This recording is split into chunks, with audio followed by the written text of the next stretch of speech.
नमस्कार, मैं डॉक्टर शमा फिर आपके सामने एक नया विषय, एक नई विचार लेकर प्रस्तुत हुई हूँ। हम आज बात करेंगे व्हाइट मैन बर्डन थ्योरी की। आपने कई बार सुना होगा कि व्हाइट मैन बर्डन थ्योरी है क्या, ये किस चीज से संबंधित है, साहित्यिक क्षेत्र से है या ऐतिहासिक दृष्टि से भी इसका महत्व है।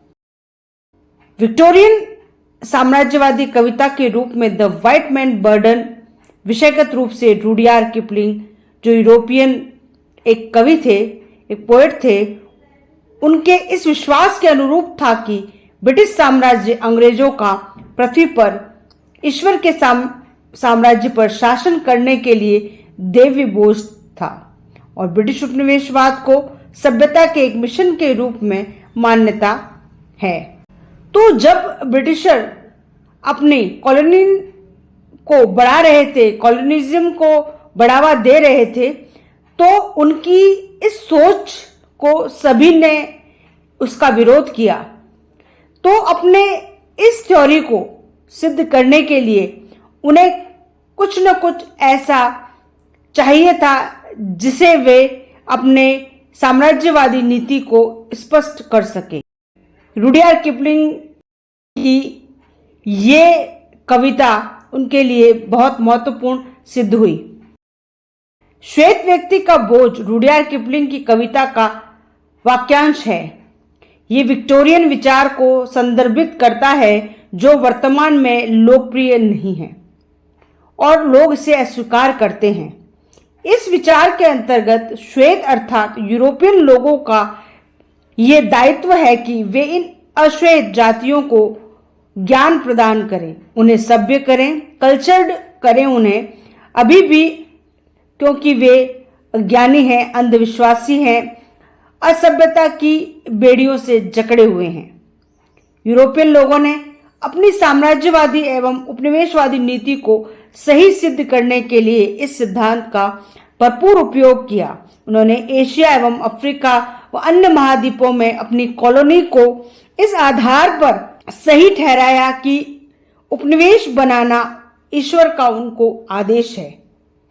उनका मानना था कि हम श्वेत लोगों का दायित्व है कि हम इन अश्वेत लोगों को सभ्य बनाएं जो कि बर्बर और असभ्य हैं। अब ये स्वयं ही मान रहे हैं कि वे दूसरों को असभ्य और बर्बर कह रहे हैं। यदि भारत के संदर्भ में इसे देखें तो ब्रिटिशर जब भारत में आए तो उन्होंने सबसे पहले एक व्यापारिक और वाणिज्यिक दृष्टि से भारत को देखा, लेकिन धीरे धीरे जब उन्हें भारत की पॉलिटिकल स्थिति का लाभ उठाने का मौका मिला तो उन्होंने इसका भरपूर लाभ उठाया। कमजोर राजनीतिक स्थिति और राजाओं की कमजोर स्थिति को देखते हुए उन्होंने राजनीतिक हस्तक्षेप प्रारंभ कर दिया। उन्होंने उपनिवेशी नीति का अनुसरण किया, भारत को अपने उपनिवेशवादी नीति का शिकार बनाया और अपनी इस नीति को अंग्रेजों ने द व्हाइट मैन बर्डन सिद्धांत का नाम दिया।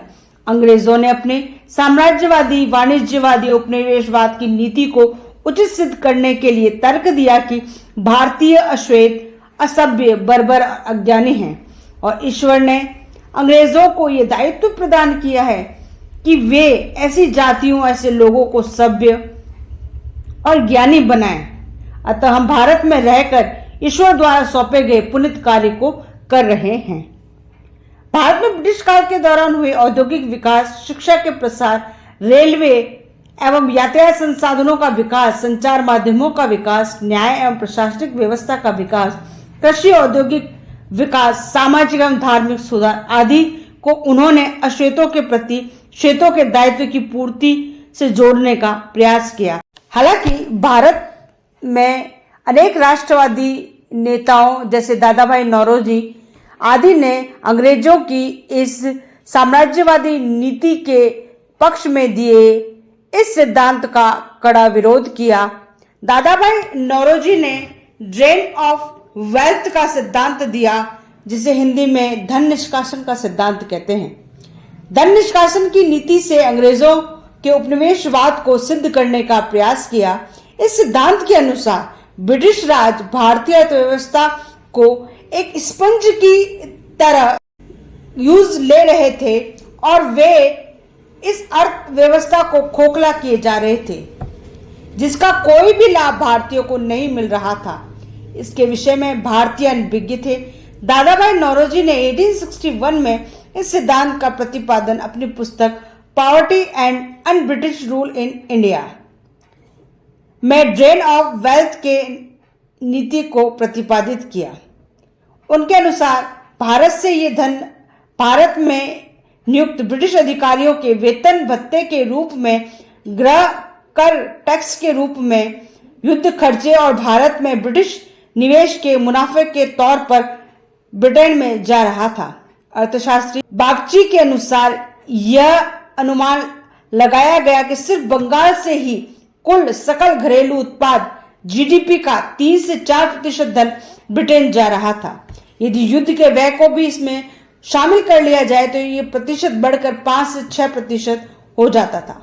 इस प्रकार ब्रिटिश उपनिवेशवाद कॉलोनिज्म की भारतीय अर्थव्यवस्था के दोहन का ये सबसे क्रूर रूप था कि प्रतिवर्ष भारत की अर्थव्यवस्था से एक बहुत बड़ा धन का हिस्सा ब्रिटिशर इस्तेमाल कर रहे थे।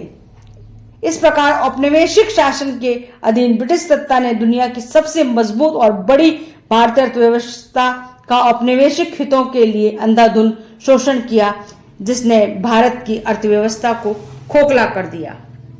दादाभाई नौरोजी के धन निष्कासन के इस सिद्धांत व्हाइट मैन बर्डन थ्योरी के विरोध में एक अच्छा उदाहरण कहा जा सकता है।